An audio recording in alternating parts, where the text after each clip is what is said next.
Ladies and gentlemen, first and foremost, I want to thank my subscribers. I have surpassed 100 subs, so thank you very much. And secondly, I'm going to be putting together a video today. We're going to take a closer look. Why do you always have to run away? She hates the camera. We're going to be taking a closer look at the tile that I found in the canal that runs through a cemetery. I do believe it to be old. How old, I do not know, as there was a bunch of random stuff dumped in there. But also, in regards to a few homes that we checked out yesterday with the funky brick and stonework, I've got a piece of literature that I thought you might think is interesting, as I do. But let me get you flipped around here and we'll check these things out. Okay, we're going to try to do this in one cut. We'll see how that goes. My brain occasionally gets ahead of my mouth, and we might have to move things around a little bit once I get to this book for viewing purposes. But we're going to start with this beautiful piece of tile here, sitting on a very thick mortar bed.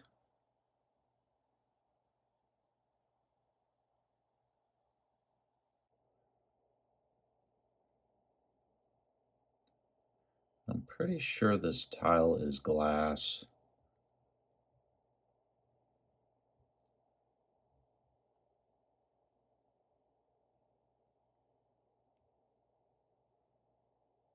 It's really shiny. But a few things that I noticed, and again, I don't know how old this is, but these tiles look to be individually placed here. And also some of, or most of them look to be hand cut. As in, you know, they weren't mass produced. A lot of them, and it's hard to tell whether it's the joint lines I'm seeing, but it looks like none of these are square. Like perfectly square, which would tell me they were all kind of individually cut. And again, this is my opinion. I wasn't there when somebody made this tile.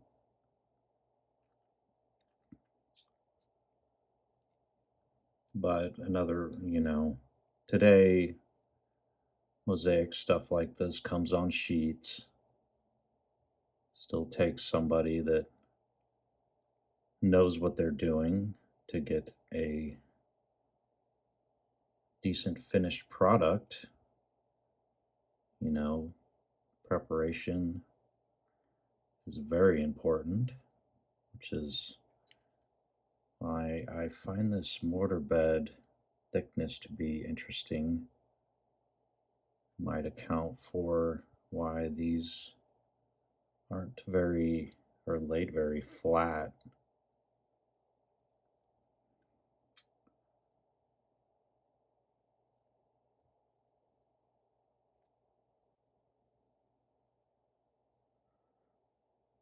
So there's a real nice shine to it.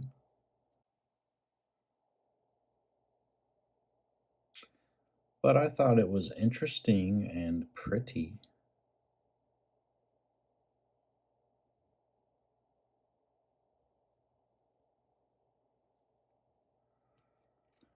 I was going to try to show you this.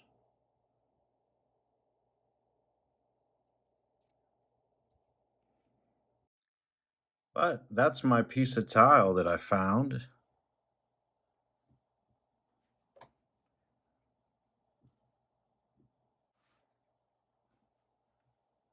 I'll remove this beautiful piece of artwork here.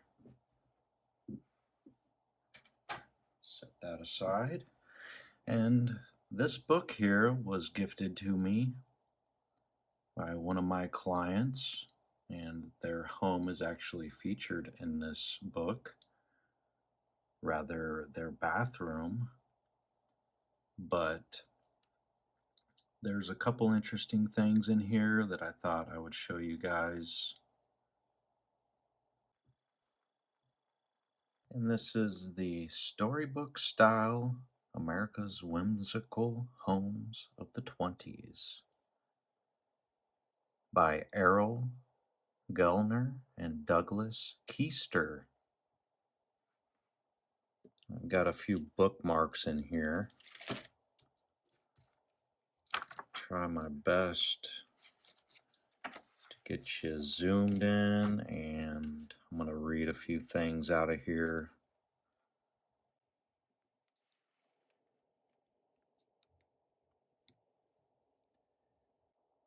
An opposing chimney, a fanciful agglomeration of brick and stone, forms the focal point of this Oakland home dating from the early 30s. The facade's relatively simple massing is softened by a combination half timbering and cobbled projection above the garage door, a welcoming front porch, and sway-backed roof.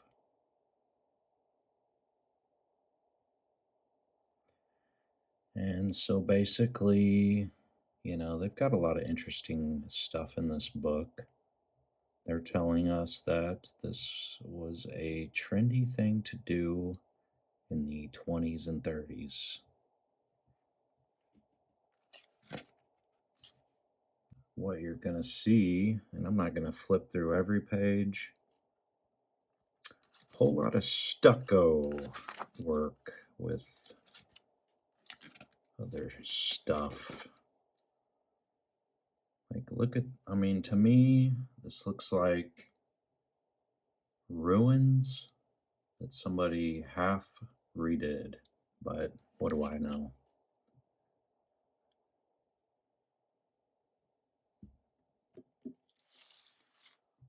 Also in this book, they've got, different styles of hardware and light fixtures, some of which very familiar to a lot of things that I have seen. And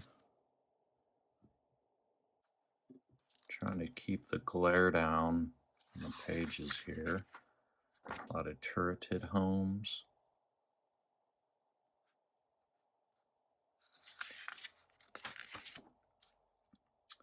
And I bookmarked this one as well.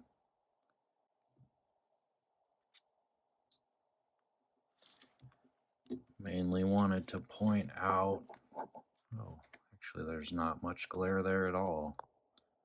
This home here, and they are, I'll just go ahead and read it to you.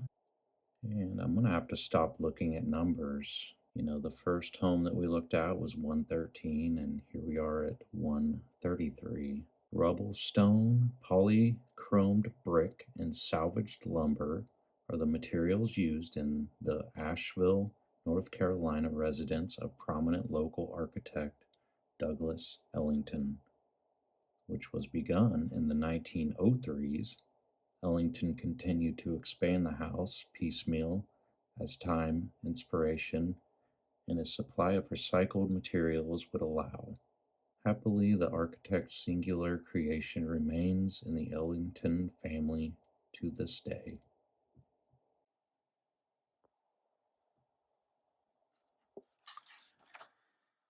And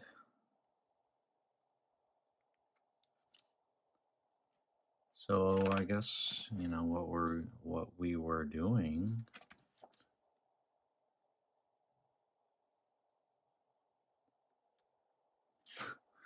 I see a lot of these houses with the same, and a lot of these could be, or some of these could be referred to as Tudors.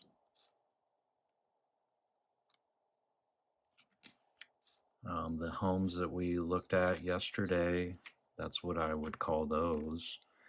And usually, most of them that I have seen, which is a lot, they don't have the funky brick and stone like that. They're all pretty unique in their own way as far as the brick is concerned. And since I mentioned it and happened upon this page, I'll go ahead and show you this bathroom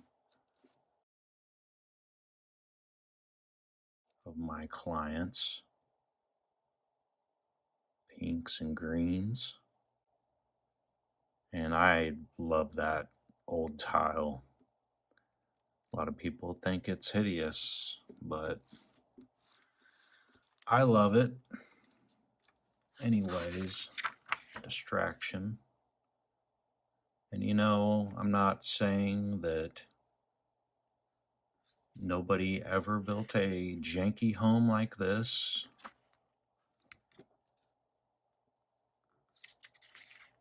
but I don't understand it. Ooh, that's a good one there. I mean, what are we talking about here? Should have bookmarked that one. I'm glad I'm kind of flipping through, but basically looking like what we looked at yesterday.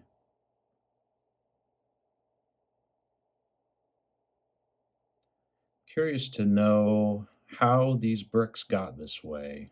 Is that what the chroming of bricks? I guess I'll have to do a little research. Polychrome brickwork is a style of architectural brickwork in which bricks of different colors are used to create decorative patterns or highlight architectural features in walls of a building. Historically, it was used in the late Gothic period in Europe and the Tudor period in England. Just a few examples of this polychrome brickwork. And this is a new one to me. I have not heard this term, however, I have seen this quite a bit. And I don't know about you, but not seeing any melted out looking bricks going on. And then I've got a few more chimneys for you here.